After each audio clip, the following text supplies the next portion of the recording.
Welcome back, students. In previous lecture we have seen the simple microscope, the structure and functioning of simple microscope discovered by Anton von Leeuwenhoek. Students, in this video we will see another microscope discovered by a scientist, Robert Hooke.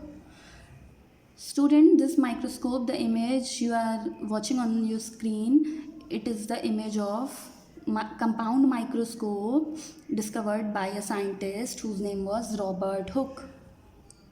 Student, this is called compound microscope. Why this is called compound microscope? Because in this microscope two lenses are used. Students, in simple microscope there was only one lens, but in compound microscope, why it is called compound microscope? Because there are two lenses. One lens is this, where you will keep your eyes, this is called eyepiece, and the other lens is this, which you will keep near the object. So one lens will be near your eyes and other lens will be near the object, which is called objective. This lens is called objective and this lens is called eyepiece. Because there are two lenses, that's why it is called compound microscope. And the scientist Robert Hooke discovered this compound microscope. Students, this microscope was working by the help of light. Now students, you can see here is a flame. This is an oil lamp. In this flask oil is filled and the flame is burning by the help of this oil. So this is a oil flame. By the help of this flame, the light is produced in this microscope. And student, you can see this is written water lens, means it is a flask in which there was water filled. In this is a water filled flask. What is the use of this water filled flask? The flame, the light produced by this flame was scattered by this water lens, water filled flask. First of all, we will lit this lamp. The light will be produced by this flame and the light will be scattered by this water filled flask, and this scattered light, this is a mirror, so this scattered light will be focused by this mirror onto this object. This is a stage, base of the microscope. This is the base of the microscope and here you will keep your object. So this is the oil lamp in which the flame, by the help of flame, the light will be produced, and this is a water filled flask which is called water lens. The light will be scattered by the help of this water filled flask, and this scattered light will focused by this mirror onto this object, and when this light will fall on this object, you can see the clear image of this object by the help of this eyepiece. You will keep your eyes here and you can see the clear image of the object, and this is the body of the compound microscope. Students, after the discovery of this compound microscope by the Robert Hooke, the discovery of cell became possible. Students, the cell which we have seen, that cell was discovered by the scientist Robert Hooke. First he made this microscope and then he take the bark of a tree, the thin section, the thin layer of the bark of the tree, which is called cork, and then he observed that cork, thin layer of that cork under this microscope, and he saw this honeycomb like structure. Student, you can see this is a structure like a honeycomb. So in this structure you can see these small compartments, box like structures, which are called cell. So Robert Hooke called these small box like compartments called cell, and he observed these cells in a thin section of cork. What is cork? Cork is nothing, it is a bark of the tree. So who discovered cell? Robert Hooke discovered cell in a thin layer of bark of the tree, which is called cork. Students, but all these cells were dead. So Robert Hooke observed these dead cells. These cells were dead, they were not alive. So in this way, Robert Hooke discovered the cells by the help of his compound microscope. Students, now we will see another microscope which is called light microscope, light compound microscope. It is also a compound microscope. It also works by the help of light, and it is a general light compound microscope which we use nowadays in schools, generally in laboratories, in school laboratories.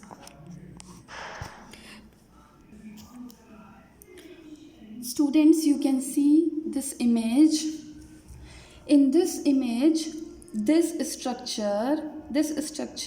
part of this microscope is called arm. It's arm or handle by the help of which we hold this microscope. Now students, in this microscope also there are two lenses. The one is eyepiece and the other is objective. That's why, because in this microscope there are two lenses. In this microscope also there are two lenses. That's why this microscope is called compound microscope. Now students, this is the eyepiece. Here is a lens which we keep near our eyes, and this is the body or tube of the microscope, and here there is a nose piece. You can see the nose piece. What is nose piece? It is nothing. It is a circular disc-like structure at which 2 to 3 types of lens are attached of different magnifying power. The one lens is of low magnifying power, the other is of high. In this way, there are 2 to 3 lenses. And these lenses are called objectives because these lenses are near the object. Because this is the stage, you can see this part of this microscope is called stage at which we will keep our object. So because these lenses are near the object, so these are called objectives. And nose piece is a disc-like structure at which 2 to 3 lenses of different magnifying powers are attached. This is the body tube of the microscope, and this is eyepiece where there is a lens which we will keep near our eyes. Students, on this stage at which we keep the object, there are 2 clips.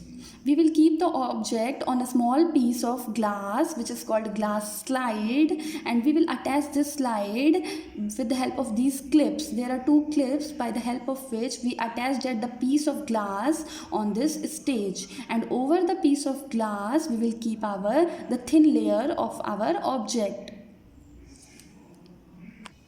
Students, just below this stage you can see this mirror. There is a mirror. The light will fall on this mirror, and we will arrange this mirror in a such way so that the light will directly be focused onto this object. The first light will be fall on this mirror, and then the light will focused onto this object, and the clear image will be formed, and we can observe, we can see that image by the help of this eyepiece. Students, you can see there is one more structure which is known as diaphragm. This diaphragm is present in some type of microscopes. This diaphragm is present in some type of microscopes. And what is its function? This diaphragm is a disc-like structure in which there are holes, and by the help of holes this light scatters and properly focused onto this object. Students, you can see there are 2 knobs, coarse focus and fine focus. There are 2 knobs, the one large knob and the one small knob which is called fine focus, and the large knob which is called coarse focus. What is the function of these 2 knobs? Students, by rotating these knobs, the tube of the body of the microscope, the tube of the microscope, we can shift it up and down. This body of the microscope can move up and down, towards and far from the object. Now, by the coarse focus, the image will be focused roughly. We can focus the lens on the image roughly by the help of this coarse focus. And fine focus, by rotating the fine focus knob, we get the sharp clear image of that object. So coarse focus is for the rough focus of the image, and fine focus, by the help of fine focus we get the sharp and clear image of the object. So students, this was all about a general light compound microscope. This is called a compound microscope because there are two lenses, eyepiece and objective. So there are two lenses, eyepiece and objective. Eyepiece is near our eye and objective is near the object. Nose piece is a disc where objectives or the two to three lens which are near the object are attached of different magnifying power. Coarse focus and fine focus, these are the two knobs.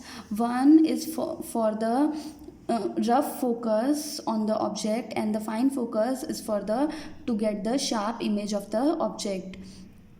There is a mirror which reflects the light directly onto the object, and there is a stage on which object is kept, and by the help of stage clips the object is attached, the glass slide is attached on the stage. Students, the magnifying power of this type of microscopes, the maximum magnifying power of this type of microscopes is 2000 times. Means this microscope can show us 2000 times large image of an object. This microscope can show us 2000 times large image of an object.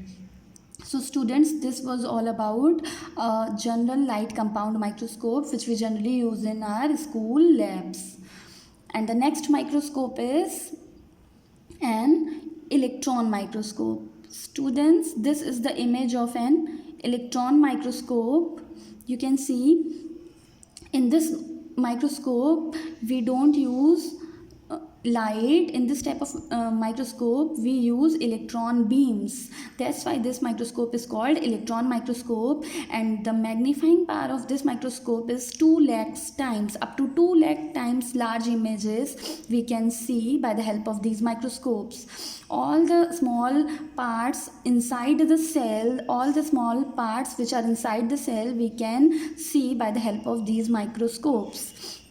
And in this microscope, at the place of light, electron beams are used, and at the place of lenses we use electromagnets or magnets in these types of microscopes. So students, we will keep the section or layer of the object. The electron beams we will allow to fall electron beams like this. Here will be the electromagnets, and these electromagnets will focus the electron beams directly onto the screen, and we can see the clear image of the object on this screen. So students, this was all about all types of microscopes, and in next session we will see about cell in detail. Thank you.